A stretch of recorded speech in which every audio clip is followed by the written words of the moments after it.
ওদের সাথে মিল পাওয়া যাবে না। হ্যাঁ, এখন মানুষ হিসাবে কেউই ভুলের ঊর্ধ্বে না। মাওলানা মওদুদী তিনি কি মাসুম নাকি? তিনি কি মাসুম নাকি? তার ভুল নাই? কে বলবে তার ভুল নাই? জামাত ইসলামী করে এমন কোন লোক বলবে না তার ভুল নাই। তার ভুলের দায় তার, আর তার সঠিকের হিসাবও তার।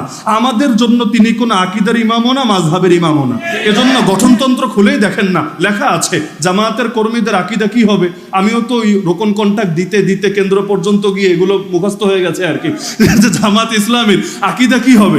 গঠনতন্ত্রের দ্বিতীয় ধারায় কিন্তু লেখা আছে কোরআন এবং সহিহ হাদিসে বর্ণিত যা সেটাই হবে আমাদের আকীদা। বেশ শেষ, কোরআন এবং সহিহ হাদিসে বর্ণিত যা। এমনকি রোকন হওয়ার 6 শর্তের মধ্যে এক শর্ত হলো এটা। রোকন হওয়ার 6 শর্তের মধ্যে এক শর্ত এটা। এমন কোন দল, এমন কোন সংগঠন, এমন কোন পার্টির সাথে সম্পর্ক রাখতে পারবে না যাদের আকীদা কোরআন এবং সহিহ হাদিসে বর্ণিত আকীদার বিপরীত হবে। এইরকম কারোর সাথে সম্পর্ক রাখলেও রোকন হওয়ার যোগ্যই থাকবে না। নাউজুবিল্লাহ। তাহলে কিভাবে আমরা অন্য কাউরে আকীদার ইমাম বানালাম? আকীদা শিখেছে আল্লাহর থেকে, আকীদা শিখেছে নবীদের থেকে, আকীদা শিখেছে সাহাবীদের সর্বসম্মত মত থেকে, আকীদার কিতাব পড়েছে আকীদাতুত তাহাওয়িয়া, আকীদার কিতাব পড়েছে আল ফিকহুল আকবার। তাহলে আর এত দ্বিমতের জায়গা কোথায়? সুতরাং আমি জাস্ট উদাহরণ দিলাম। এভাবে বলতে চাইলে ঘন্টার পর ঘন্টা পার হবে, আমার উদাহরণ শেষ হবে না। সুতরাং আসেন, শাখাগত যত মারপিট আছে, ইখতিলাফ ছিল, আছে, থাক, সমস্যা নাই, কিন্তু এগুলো চায়ের টেবিলে বসে সমাধান করি, জাতিকে বিভ্রান্ত না করি। যেই জিনিস পাশে বসে সমাধান করা যায় এটার জন্য সেমিনার করা লাগবে কেন? যেই জিনিস পাশে বসে সমাধান করা যায় এটার জন্য মাইক্রো যেতে হবে কেন? সুতরাং আসেন, জাতির বড় দুর্দিন রে ভাই, প্রায় 300 বছর হতে চললো ইসলামের শাসন নেই।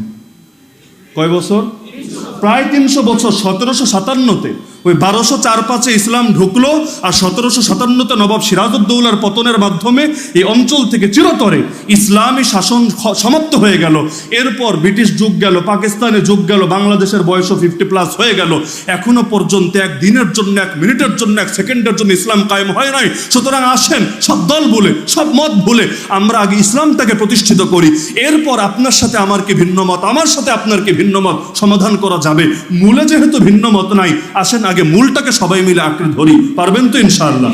আমি আজও বিশ্বাস করি, মনে প্রাণে বিশ্বাস করি, সব আলেমরা যদি মূলের উপর ঐক্যবদ্ধ হয়ে যায় এবং তারা যদি অন্তত আবু তালেব, যে মুসলমান ছিল না, ওই আবু তালেবের মতো বলতে পারে, আরে আমি বেঁচে থাকতে মোহাম্মদের গায়ে টাচও করতে পারবি না, যদি মোহাম্মদের ক্ষতি করতে হয় আমার কবরের উপর পাড়া দিয়ে যেতে হবে, হাত্তা ওয়াসাদা ফি তুরাবি দাফিনা। এটা ছিল আবু তালেবের বাক্য।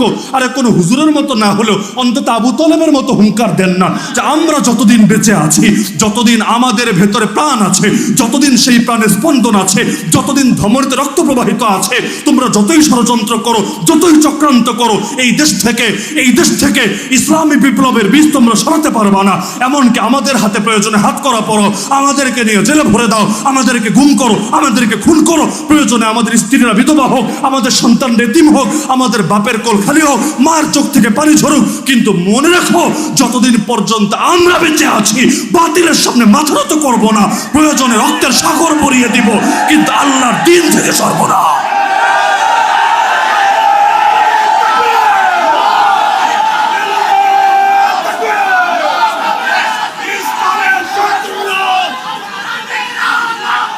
এজন্য আগামী দিন ইসলামের যে বড় বিপ্লব হতে যাচ্ছে, এক্ষেত্রে সবচেয়ে বেশি অবদান যারা রাখতে পারে তারাই হলো এই উলামায়ে কেরাম। কেন? উলামারা শুধু এই কথাটা মাথায় বসাতে হবে যে আমরা কারো দ্বারা ব্যবহৃত হব না। কারণ টিস্যু কিনতে ভাই ভালোই টাকা লাগে। এই যে প্যাকেটটা, এটার দামও কত? অন্তত ধরেন 75 টাকা, 75, কম না, ভালো টাকা। কিন্তু যখন এটা কিনতে টাকা লাগলো, রাখাও হলো দয়া করে, মায়া করে, কিন্তু যখন ব্যবহার শেষ হয়ে গেল, এটার আর কি দাম থাকে? ব্যবহার শেষে সুন্দর মতো এটা মানুষ ওই কমোডে ফেলে দেয় বা ডাস্টবিনে ফেলে দেয় এবং এটাকে বিদায় করে দেয়, এমনকি এটাকে পকেটেও নিয়ে ঘুরে বেড়ায় না। সুতরাং আল্লাহর ওয়াস্তে সেকুলারদের টিস্যু বেরেন না, না হলে দেখবেন এক এক নির্বাচন আসলে আপনার কদর বাড়বে, পকেট ভরবে, আর এক এক ফতোয়া দিলেও মাশাআল্লাহ আড়ালে আড়ালে বিভিন্ন বান্ডিলে সে পৌঁছবে। কিন্তু দেখবেন একবার যদি গদি পাওয়া যায়, আপনি আর কেডা, তখন আর আপনারে লাগবে না, আপনার নামও তখন উচ্চারণ করবে না, আপনার পক্ষে তখন কাজও করবে না। সুতরাং আলেমরা ঐক্যবদ্ধ হয়ে যান না। হ্যাঁ, ভুল কার নাই রে ভাই, কেউই তো মাসুম না। কোনো দলও মাসুম না, কোনো নেতাও মাসুম না, কোনো ব্যক্তিও মাসুম না। মাসুম তো একমাত্র নবী রাসূলরা, এছাড়া কেউই তো মাসুম না। তাহলে ভুল আমারও থাকবে, ভুল আপনারও থাকবে, কিন্তু ভুল কয়টা? আপনি ভুল নিয়ে যদি পড়ে থাকেন পৃথিবীতে কখনো ঐক্যবদ্ধ হতে পারবেন না। ওমর রাদিয়াল্লাহু আনহু বলেছেন, লা ইসলামা ইল্লা বিজামাআহ ওয়ালা জামাআতা ইল্লা বিইমারা ওয়ালা ইমারাতা ইল্লা বিতাআহ। কোনো ইসলাম নাই জামাত ছাড়া। অনেকে আবার মিডিয়া কাট করে দিবে জামাত ইসলামী ছাড়া কোনো ইসলাম নাই, এটা বলি নাই। জামাত মানে হলো ঐক্যবদ্ধ দল, ঐক্যবদ্ধ দল ছাড়া কোনো ইসলাম নাই। আমিরুল মুমিনিন ওমর রাদিয়াল্লাহু আনহু বলেছেন, তাহলে ইসলামের জন্য ঐক্য লাগবে নাকি লাগবে না? ওয়া তাসিমু বিহাবলিল্লাহি জামিআ ওয়ালা তাফাররাকু। সকল ঐক্যবদ্ধভাবে আল্লাহর রশিকে, আল্লাহর রশি মানে দ্বীন, আল্লাহর রশি মানে কোরআন, আল্লাহর রশি মানে শরিয়া, তোমরা এটাকে আঁকড়ে ধরো ঐক্যবদ্ধভাবে। ওয়ালা তাফাররাকু, ফেরকায় ফেরকায় ভাগ হয়ে যেও না। এমনকি মজার বিষয় কি জানেন, যারা ভাগ হয়ে গিয়েছে ওনাদেরকে অনেক কিছু আমরা অভিজ্ঞতার সাক্ষী। মনে করেন একটা বছর তো কাশিমপুর হাই সিকিউরিটি কারাগারে কাটিয়েছি। এমনকি দেয়ালের ওপার আর ওপার, দেয়ালের ঠিক ওপারেই 2 নাম্বার জেল, যদিও নাম্বারে হাই সিকিউরিটি 4 আর ওইটা নাম্বারে 2, কিন্তু মাঝখানে জাস্ট 2টা দেয়ালের পার্থক্য।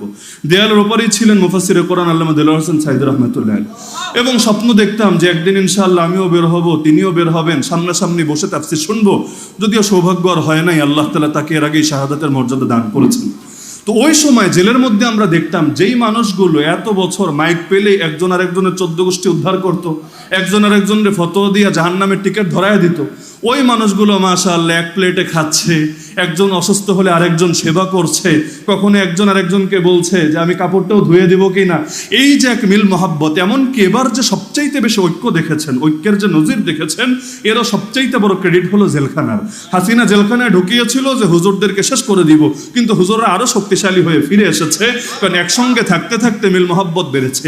একই রকম দৃশ্য দেখে আরাফার ময়দানে ওই হজে যারা যায়, আলহামদুলিল্লাহ, যে যেই দলের হোক, যে যেই ধারার হোক, যে যেই মতের হোক, সুন্দর ঐক্যবদ্ধ হয়ে যায় এবং কোনো ধরনের ভেদাভেদ থাকে না। এমনকি মজার বিষয়, একজন ব্যক্তি, আমি নাম বলার দরকার নেই, ইঙ্গিত দেওয়ার দরকার নেই, একজন ব্যক্তি হজের সফরের মাত্র কয়দিন আগে আমার বিরুদ্ধে মাইকে বড় ফতোয়া দিয়েছেন। কাকতালীয়ভাবে মাগরিবের নামাজ পড়ার পরে আমি তওয়াফ করব এবং তিনি মাগরিবের আগে তওয়াফটা মাত্র শেষ করেছেন। তো নামাজ শেষ করে আমি তওয়াফ শুরু করবো, আরেকজন আলেম আমাকে বলছেন এই যে অমুক হুজুর। আমি বললাম আচ্ছা আলহামদুলিল্লাহ। তা আমি ওনাকে সালাম দিলাম। উনি প্রথমে একটু দেখেও না দেখার ভান করে চলে যেতে চেয়েছেন, কিন্তু যেহেতু সালামটা দিয়ে ফেলেছি জায়গায় দাঁড়িয়ে গিয়েছেন, জবাব দিলেন, হাত মিলালেন। যে প্রসঙ্গে কথাটা টানলাম, একদম কাবাটা পাশে, তিনি এবার ওই যুবক আলেম যিনি তাকে দাঁড় করিয়েছেন তাকে বললেন, আরে এই জায়গায় তো আমরা সবাই এক, এই জায়গায় তো আমরা সবাই এক। আমার দিলে খুব ভালো লাগলো, যাক আলহামদুলিল্লাহ। তার মানে বাংলাদেশে আমরা বিরুদ্ধে থাকলেও একজন আরেকজনের 14 গোষ্ঠী উদ্ধার করলো, কাবা যেহেতু একটা, এখানে তো আমার দিলগুলো এক, আলহামদুলিল্লাহ। ওই কাবার ঐক্য, আরাফার ঐক্য, মিনার ঐক্য আর কাশিমপুরের ঐক্য, জেলখানার ঐক্য, এইটারই যদি সামাজিকভাবে প্রতিষ্ঠা করতে পারি, ইনশাআল্লাহ এই দেশে আলেমদের ঐক্য আর ইসলামের বিজয়কে ঠেকাতে পারবে না। অনেক কিছু এমন যেটা কাছাকাছি বসলে সমাধান হয়, কিন্তু দূরে দূরে থেকে কখনোই সমাধান হয় না। আমি জাস্ট একটা উদাহরণ দিয়ে বুঝে ফেলবেন। এখন তো এগুলো সংসদেও বড় বড় গলে আলোচনা হয়, যদিও যারা আলোচনা করে নিজেরা পড়াশোনা করেছে তা না, ওই যোগ্যতা তাদের নাই, তাদেরকে আমাদের কোনো জাতি ভাই সরবরাহ করেছে, কাগজপত্র দিয়েছে যে এইটা দুর্বল পয়েন্ট, এখানে আপাতত আঘাত করেন। আর তিনিও চিন্তা করেছেন যাক আঘাত করলেও কেউ হয়তো এখানে কাউন্টার দিতে পারবে না, আর বাইরে দিলেও ওই বাইরের কাউন্টার আর ভেতরে কাউন্টার তো এক হবে না। যাই হোক, যে কোনো চিন্তা থেকে তিনি করেছেন। আমি আমার একটা অভিজ্ঞতা বলি। এক সময় মাওলানা মওদুদের বিরুদ্ধে আমার একটা ক্ষোভ ছিল একটা বাক্য নিয়ে, মারাত্মক ক্ষোভ, আগুনের মতো ক্ষোভ। কোন বাক্য? যেটা তার গঠনতন্ত্রে লেখা আছে, দস্তুরে জামাত ইসলামী, যদিও বাংলা অনুবাদে চেঞ্জ হয়েছে। বাংলা অনুবাদে দেখবেন ওই আকীদার অংশে একটা বাক্য আছে যে আমরা আল্লাহ রসুল ছাড়া কাউকে ভুলের ঊর্ধ্বে মনে করি না। 19তম সংশোধনী, 2019-এ যে লাস্ট সংশোধনী হয়েছে, 21 না 22তম, সেটার মধ্যে এটা আছে, আমরা আল্লাহ রসুল ছাড়া কাউকে ভুলের ঊর্ধ্বে মনে করি না। কিন্তু মাওলানা মওদুদের বাক্য এটা ছিল না। ওনার বাক্য ছিল হাম রসুল্লাহকে সেবা কিসি কো তনকিদ সে বালাতার নেহি সমঝতে। যারা উর্দু বোঝেন আশা করি বোঝার কথা। হাম রসুল্লাহকে সেবা কিসি কো তনকিদ সে বালাতার নেহি সমঝতে। আমার মারাত্মক ক্ষোভ ছিল এই বাক্যে। কেন? এর আক্ষরিক অনুবাদ করলে অনুবাদ দ্বারায় আমরা আল্লাহ রসুল ছাড়া কাউকে সমালোচনার ঊর্ধ্বে মনে করি না। বাক্য বোঝেন, আমরা আল্লাহ রসুল ছাড়া কাউকে সমালোচনার ঊর্ধ্বে মনে করি না। আমার ক্ষোভের পয়েন্ট কি ছিল? তার মানে আপনি সাহাবীদেরকে সমালোচনার ঊর্ধ্বে মনে করেন না, তার মানে সাহাবীদের সমালোচনাকে বৈধ মনে করেন, তার মানে আপনি সাহাবী বিদ্বেষের বীজ এখানে লাগিয়ে দিচ্ছেন। মারাত্মক ক্ষোভ ছিল, কিন্তু ক্ষোভটা দূর হলো কিভাবে? ওনার জীবদ্দশায়, এটা পরে পেয়েছি পড়তে গিয়ে, ওনার জীবদ্দশায় একজন ওনাকে প্রশ্ন করেছে, নাউযুবিল্লাহ, আপনি কিভাবে এই বাক্য দিয়ে সাহাবীদের বৈধতা দিলেন? কারণ তানকিদ মানে সমালোচনা, আর আপনি বললেন নবী ছাড়া কেউই সমালোচনার ঊর্ধ্বে না। তিনি জবাব দিলেন, আরে পাগল, এটা আরবি তানকিদ, উর্দু তানকিদ না। মানে কি? একই জিনিস, কখনো ভাষা চেঞ্জ হলে অর্থ চেঞ্জ হয়ে যায়। আরবি তানকিদ দ্বারা তিনি ব্যাখ্যা করেছেন যে এর মানে হলো পর্যালোচনা, সমালোচনা না। তার মানে কি? মানে হলো অন্ধের মতো আনুগত্য আর অন্ধভাবে অনুসরণ, এটা নবীর জন্য প্রযোজ্য। ইমাম মালিক রাহমাতুল্লাহি আলাইহি বলেছেন, কুল্লুন ইউখাযু মিন কাওলিহি ওয়া ইউতরাক ইল্লা সাহিবা হাযাল কবর। নবী রওজার সামনে দাঁড়িয়ে বলেছেন, এই কবরে যিনি শুয়ে আছেন তিনি ছাড়া প্রতিটা মানুষ এমন যার কিছু কথা গ্রহণীয়, কিছু কথা বর্জনীয়। এজন্য দেখবেন সাহাবীদের মধ্যে ইখতিলাফ ছিল না। যেমন মেরাজে গিয়ে আমার নবী আল্লাহকে দেখেছেন কিনা, আপনি পড়েন হাদিস, দেখবেন আম্মা জান আয়েশা একমত এক দলে, আর আব্দুল্লাহ ইবনে আব্বাস রাদিয়াল্লাহু আনহু আরেক দলে। আকীদার বহু মাসালা নিয়ে, আমলের বহু মাসালা নিয়ে সাহাবীদের মধ্যে ইখতিলাফ ছিল। এখন যদি বলেন কোন সাহাবীর একক মত, তারা সর্বসম্মত হলে ইজমা তো শরীয়তের দলিল, কোরআন হাদিসের পরে সবচাইতে বড় দলিলই হলো ইজমা। কিন্তু এককভাবে তাদের যে কারো মতই যদি প্রতিটা ক্ষেত্রে অন্ধ আনুগত্যের উপযুক্ত হয়, তাহলে যেখানে ইখতিলাফ হয়েছে সেখানে হবে কি? এজন্য তিনি ব্যাখ্যা দিয়েছেন যে আমি তানকিদ বলতে পর্যালোচনা বুঝাই। মানে কি? যে কোন সাহাবের যদি একক মত পাই, সর্বসম্মত মত না, আমি এটাকে দলিলের সাথে মিলিয়ে দেখি, কোরআনের সাথে মিলাই, হাদিসের সাথে মিলাই। যদি উসুলের সাথে মিলে যায় আলহামদুলিল্লাহ, এটা মেনে নেই। যদি দেখি না, নবী বলেছেন একটা আর কোন সাহাবীর একটা বিচ্ছিন্ন মত পাওয়া গিয়েছে, আমি এই ক্ষেত্রে দলিলের আলোকে ওইটাকে প্রাধান্য দেই। এজন্য আমি তানকিদ বলেছি। না হলে সমালোচনা তো আমি কোনো মুসলমানের করাই বৈধ মনে করি না, সাহাবী তো দূরের কথা। তিনি ব্যাখ্যা দিলেন। এই ব্যাখ্যাটা পরে আমি চিন্তা করলাম, হায় রে আল্লাহ, এতকাল তো আমিও তো তানকিদকে উর্দু তানকিদ ধরে তার বিরুদ্ধে এই ক্ষেত্রে ক্ষোভটা লালন করলাম, কিন্তু দেখলাম এখানে তো তিনি ভিন্ন ব্যাখ্যা দিয়েছেন। এরকম বহুত উদাহরণ দেওয়া যাবে। সংসদে দাঁড়িয়েও মেয়ারে হক ইস্যু টানা হলো না? সাহাবায়ে কেরাম সত্যের মাপকাঠি কিনা? শব্দটা তো আসলেই জটিল ব্যাপার, কিন্তু মজার বিষয় হলো শব্দের মারপিট করে কি হবে? কে বলল লাউ, কে বলল কদু, কে বলল ইসা মাছ, কে বলল চিংড়ি মাছ, এটা দিয়ে কি হবে? মূল বিষয় তো হলো মূল জিনিসটা মেনে নিলেই চলবে। এখন উনি মেয়ারে হক মানেন না, কথা সত্য। আবার আমাদের আকাবির ওলামায়ে দেওবন্দ তারা নবী পাশাপাশি সাহাবীদেরকেও মেয়ারে হক বলেন, কথা সত্য। কিন্তু একটু ব্যাখ্যাটা যদি আপনি সামনে রাখেন, যে শব্দে দুইজন দুই দল, কোনো সন্দেহ নাই, কিন্তু ব্যাখ্যা কি? ব্যাখ্যায় গিয়ে দেখি অনেকটাই যেউলাও সেই কদু। বলবেন কিভাবে? জাস্ট উদাহরণ দেই। একদল বলে নবীরা গায়েব জানে, আছে না? সুন্নি ভাইয়েরা বলে, আর আমাদের হুজুররা বলে নবী গায়েব জানে না। যে বলে নবী গায়েব জানে তাকে জিজ্ঞেস করেন, আচ্ছা নাউযুবিল্লাহ, তাহলে তোর কথায় তো আল্লাহ নবী এক হয়ে গেল, কিভাবে? আল্লাহ গায়েব জানে, নবীও গায়েব জানে। আল্লাহর জ্ঞানেরও সীমা পরিসীমা নাই, তাহলে নবীর জ্ঞানেরও সীমা পরিসীমা নাই, এটা তো শিরিক। সে বলবে নাউযুবিল্লাহ, নাউযুবিল্লাহ, তওবা তওবা। অনেকে তো গাল চাপড়ায় তওবা করে না, বলবে তওবা তওবা। আমি তো এটা বুঝাই নাই। তাহলে কি বুঝাইলা?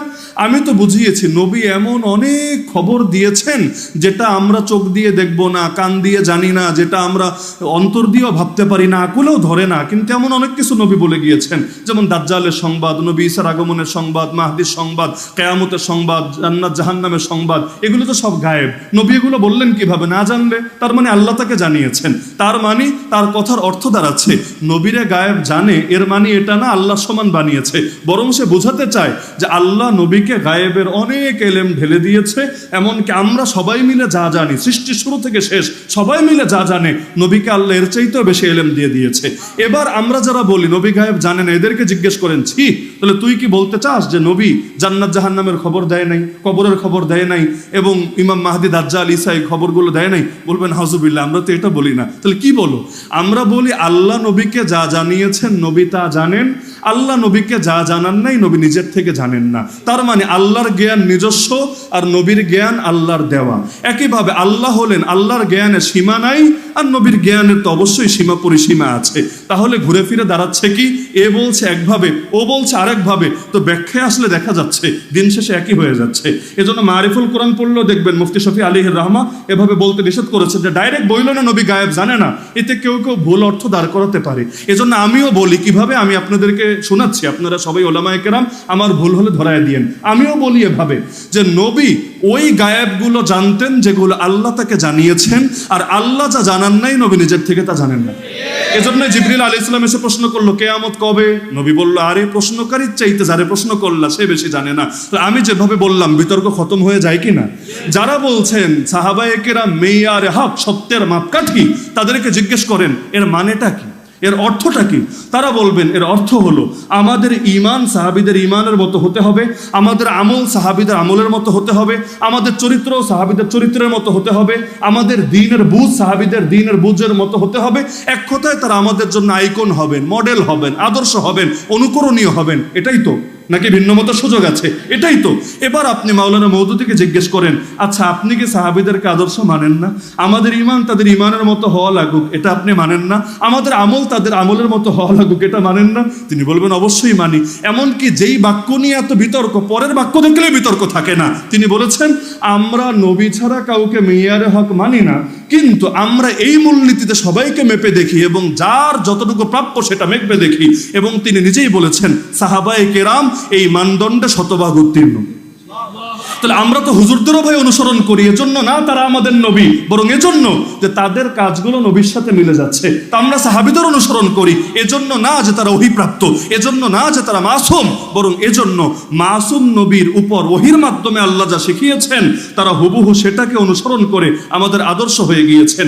এভাবে একসাথে বসেন না, একসাথে চা খাই না, দেখবেন বহু জিনিস এমন যেটা এভাবেই সমাধান হয়ে যাবে, কিন্তু এভাবে একসাথে বসতে রাজি না। আমাদের বিরুদ্ধে সবচেয়ে বড় অভিযোগ আমরা নাকি নবী বিদ্বেষী। নাউযুবিল্লাহ মিন যালিক। বলে না আমরা নবী বিদ্বেষী। এখানে যারা আছেন আমাকে একজন পারলে হাত তুলে বলেন যে আমি নবী বিদ্বেষী, কেউ তো বলবে না। এমনকি আপনারা নাকি নবীদেরকে নিষ্পাপ মানেন না। কে মানেন না? হাত তোলেন। নবীদেরকে নিষ্পাপ মানেন কে? মানেন না কে? পারলে হাত তোলেন।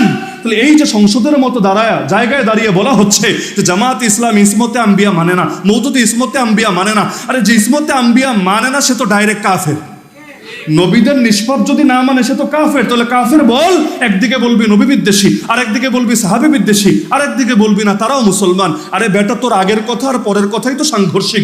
নবী বিদ্বেষী মুসলমান হতে পারে না, সাহাবী বিদ্বেষী মুসলমান হতে পারে না। তো মুসলমান যখন মেনে নিলা, তার মানে তোমরাও বোঝো গালি দেওয়ার জন্যই দেওয়া, এগুলো বাস্তবতার সাথে মিল পাওয়া যাবে না। হ্যাঁ, এখন মানুষ হিসাবে কেউই ভুলের ঊর্ধ্বে না। মাওলানা মওদুদী তিনি কি মাসুম নাকি? তিনি কি মাসুম নাকি? তার ভুল নাই? কে বলবে তার ভুল নাই? জামাত ইসলামী করে এমন কোন লোক বলবে না তার ভুল নাই। তার ভুলের দায় তার, আর তার সঠিকের হিসাবও তার। আমাদের জন্য তিনি কোন আকীদার ইমামও না, মাযহাবের ইমামও না। এজন্য গঠনতন্ত্র খুলেই দেখেন না, লেখা আছে জামাতের কর্মীদের আকীদা কি হবে। আমিও তো ওই রোকন কন্ট্যাক্ট দিতে দিতে কেন্দ্র পর্যন্ত গিয়ে এগুলো মুখস্থ হয়ে গেছে আর কি, যে জামাত ইসলামের আকীদা কি হবে। গঠনতন্ত্রের দ্বিতীয় ধারায় কিন্তু লেখা আছে কোরআন এবং সহিহ হাদিসে বর্ণিত যা সেটাই হবে আমাদের আকীদা। বেশ শেষ, কোরআন এবং সহিহ হাদিসে বর্ণিত যা। এমনকি রোকন হওয়ার 6 শর্তের মধ্যে এক শর্ত হলো এটা। রোকন হওয়ার 6 শর্তের মধ্যে এক শর্ত এটা। এমন কোন দল, এমন কোন সংগঠন, এমন কোন পার্টির সাথে সম্পর্ক রাখতে পারবে না যাদের আকীদা কোরআন এবং সহিহ হাদিসে বর্ণিত আকীদার বিপরীত হবে।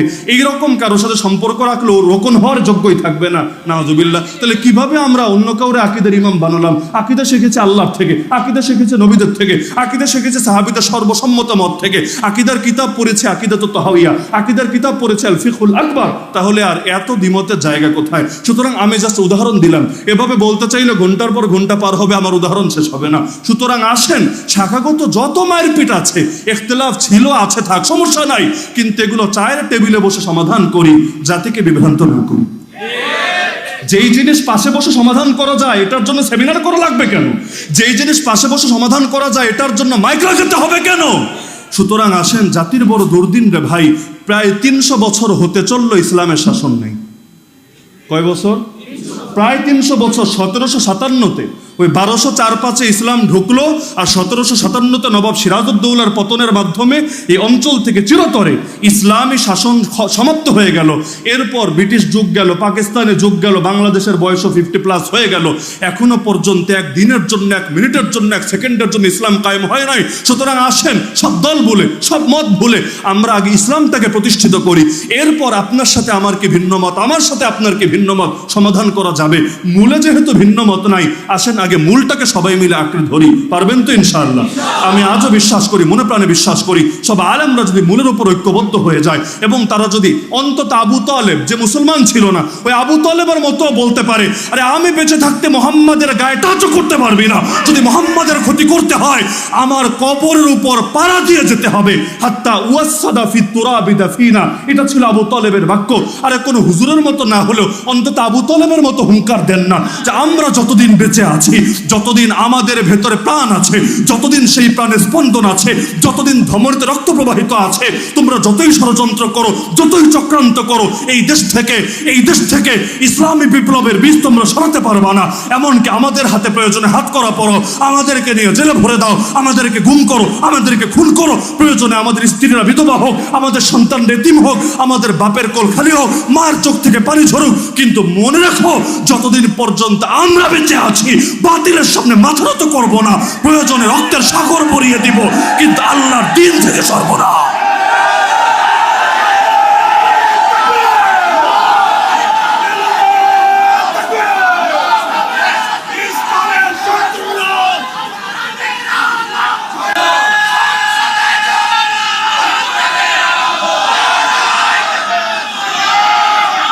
হযরত উলামায়ে কেরামের প্রতি আমার সর্বশেষ বার্তা, আমরা সকলেই তো নবীর উত্তরাধিকারী, তাই না?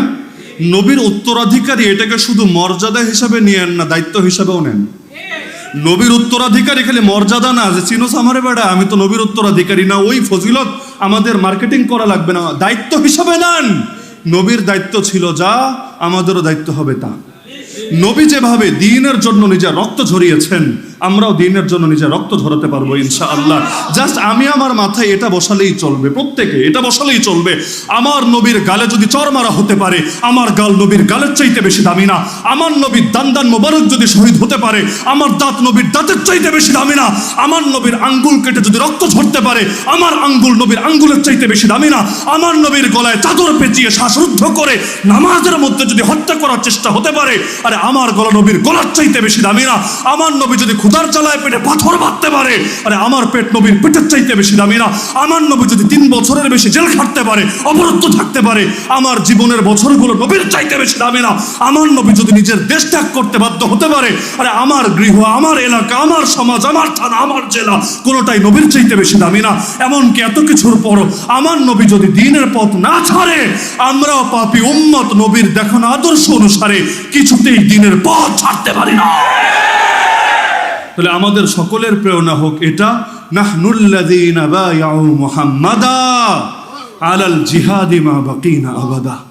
আমরাই সেই জাতি যারা মুহাম্মদ সাল্লাল্লাহু আলাইহি ওয়াসাল্লামের হাতে হাত রেখে বায়াত করেছি, যতদিন বেঁচে থাকবো জিহাদের পথ ছাড়বো না। তো আমরা তো আর ডাইরেক্ট নবীর হাতে হাত রেখে বায়াতবদ্ধ হতে পারলাম না, কিন্তু আমরা অন্তত নবীর কোন অনুসারীর হাতে হাত রেখে তো বায়াতবদ্ধ হতে পারবো যে ইনশাল্লাহ যতদিন বেঁচে থাকবো দিন কায়েমের পথ আমরা ছাড়বো না।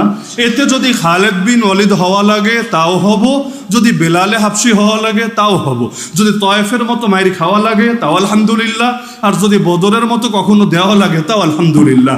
আমরা যদি বিজয় দেখে যেতে না পারি, সুমাইয়া রাদিয়াল্লাহু আনহার মতো আগেই শহীদ হয়ে যাই তাও আলহামদুলিল্লাহ। আর যদি আবু হুরায়রা রাদিয়াল্লাহু আনহুর মতো এমন জীবন পাই যে একসময় ক্ষুধার জালে অজ্ঞান হয়ে পড়ে থাকতো, আর পরের জীবনে নাক মুছতো যেই রুমাল দিয়ে সেটাও রেশমের তৈরি রুমাল ছিল, তাও আলহামদুলিল্লাহ। সব হালতে আলহামদুলিল্লাহ। তো দ্বীনের সঙ্গে কোনো কম্প্রোমাইজ করতে আমরা রাজি না। সুতরাং আল্লাহর ওয়াস্তে আলেম হয়ে সেকুলারদের ব্যবহৃত টিস্যু হতে যায় না। দ্বীনের জন্য কিছু করতে যদি নাও পারেন, অন্তত দ্বীনের বিরোধীদের হাতকে শক্তিশালী করতে যায় না, না হলে আপনারা চলে যাবেন, ইতিহাস লিখবে কিছু মীর জাফর, কিছু মীর সাদেক, তারা যুগে যুগে এভাবেই বিভ্রান্ত করেছিল জাতিকে। একটা ফতোয়া কখনো দ্বীনের বিজয়কে এগিয়ে দিতে পারে, আবার একটা ফতোয়া দ্বীনের বিজয়কে অনেক পিছিয়ে দিতে পারে। সুতরাং আল্লাহর ওয়াস্তে দিন কায়েমের কাফেলার সঙ্গী থাকেন, তাও যদি না পারেন অন্তত পথে কাটা বিছায়েন না। তাও তো আল্লাহকে বলতে পারবেন, আল্লাহ আমি দুর্বল, কিছু করতে পারি নাই, কিন্তু ক্ষতি অন্তত করি নাই, তাও আলহামদুলিল্লাহ। তো সুতরাং এটাই আমার আখেরি বার্তা। তো বিদ্যমান প্রেক্ষাপটে, দেশের প্রেক্ষাপট আগের চাইতে অনেকটা ভালো আলহামদুলিল্লাহ, কিন্তু আগামী দিনে কয়দিনেই ভালো থাকবে এটা আল্লাহ ছাড়া কেউ জানে না। আমরাও হর হালতে সবকিছুর জন্য রেডি থাকি আলহামদুলিল্লাহ। সুতরাং আসেন আগামী দিনে চূড়ান্ত লড়াইয়ের জন্য প্রস্তুত হই ইনশাআল্লাহ। আলেমদের নেতৃত্বে এই জাতি চলবে ইনশাআল্লাহ। আল্লাহ সবাইকে তৌফিক দান করুন, যারা কষ্ট করে স্বল্প সময়ের প্রস্তুতিতে আজকের এই আয়োজনকে সার্থক করেছেন। আল্লাহ সবাইকে উত্তম বিনিময় দান করুন। আর এই বগুড়া জেলা উলামা মাশায়েখ পরিষদকে আল্লাহ তাআলা তাদের চূড়ান্ত সফলতার সর্বোচ্চ স্তরে উপনীত হওয়ার তৌফিক দান করুন। আমিন। ওয়া আখিরু দাওয়ানা।